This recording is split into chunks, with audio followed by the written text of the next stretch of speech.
In recent days, everyone's talking about Nicolás Maduro, the president of Venezuela. American forces just flew in at night on January 3, 2026, stormed his house in Caracas, grabbed him and his wife, and took them straight to New York. He's already standing trial there. Sounds like a movie, right? But this actually happened. And the big question on everyone's mind is, can they even do that? Fly into another country and just kidnap its president by force? Let's break it down simply. No complicated jargon. I'll lay it all out, step by step, with real facts and historical examples. This is the Politologic, and we're getting started. Who is Maduro? So everyone's on the same page. He's 63 years old, born into a regular family in Caracas. As a young man, he worked as a bus driver, then became an activist and a close friend of Hugo Chavez. Yes, that famous Venezuelan president.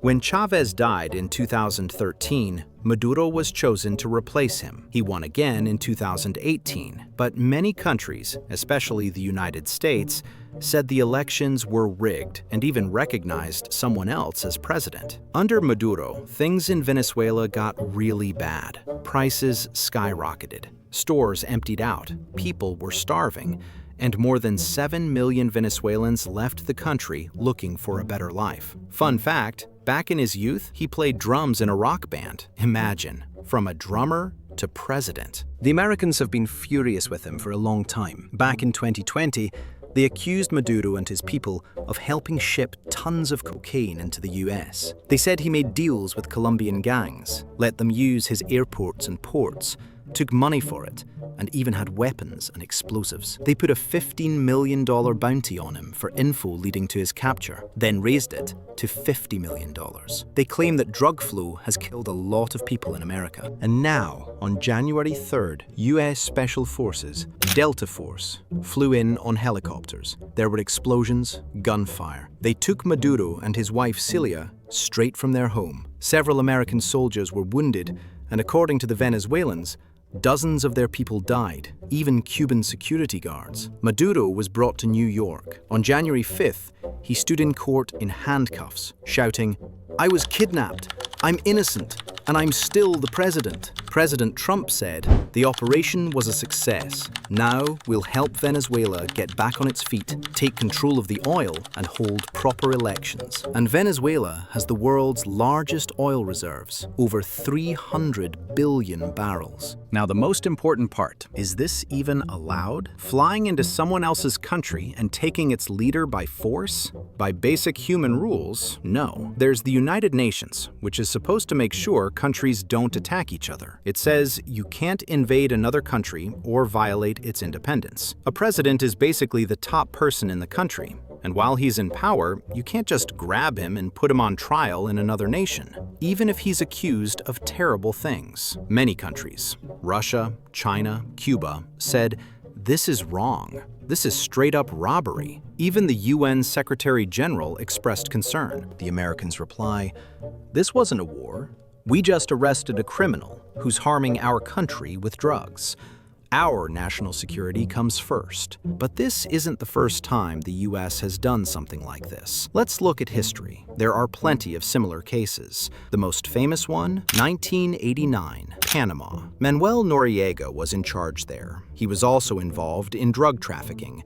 He'd even worked for the CIA before. The Americans decided, enough. They invaded the country with Operation Just Cause. They captured Noriega, took him to Miami, put him on trial, and sentenced him to 17 years. Hundreds of people died during the operation. To smoke him out of the Vatican embassy where he was hiding, the Americans blasted loud rock music 24/7, Guns N' Roses and all that. Another example, 2003 Iraq.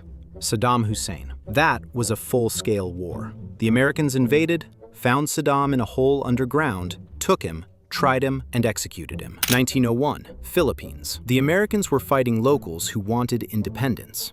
They captured their leader, Emilio Aguinaldo, by trickery, pretended to be friends, then arrested him. 2004, Haiti. President Jean-Bertrand Aristide was simply put on a plane and flown out of the country under US pressure. Overall, the US has intervened in Latin America and the Caribbean more than 50 times. In the early 20th century, there were the so-called Banana Wars, protecting American companies that grew bananas. In 1954, Guatemala, they overthrew the president because he wanted to take land from an American fruit company. In 1973, Chile, they helped overthrow Salvador Allende. In 1953, Iran, they overthrew the prime minister too. Every time they said, "We're defending democracy," or "fighting communists." Maduro is the first sitting president in Latin America in the 21st century to be taken this way. Why is this so controversial? On one hand, if the guy really is guilty of serious crimes and harming other countries, maybe he needs to be stopped. Venezuelans are suffering.